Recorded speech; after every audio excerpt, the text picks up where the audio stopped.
শিক্ষার্থীর ভবিষ্যৎ জীবনকে যে ধ্বংস করে দিতে পারে বা আলোকিত করতে পারে, এত বড় রেসপন্সিবল জব অত্যন্ত দায়িত্বশীলতার সাথে পালন করেন না। 2 নাম্বার, এই যে 2 মাসের মধ্যে ফলাফল প্রকাশ করার যে একটা রীতি প্রচলিত আছে, এটার কারণে পরীক্ষকরা পর্যাপ্ত সময় পান না। সুতরাং সময়ের ব্যাপারটা একটু বিবেচনায় আনতে হবে।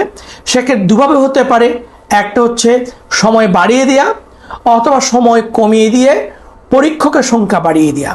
কিন্তু যেভাবেই হোক না কেন 2 মাসের মধ্যে ফলাফল প্রকাশের যে একটা রীতি প্রচলিত আছে, সেটা পরীক্ষকদেরকে পর্যাপ্ত সময় দেয় না।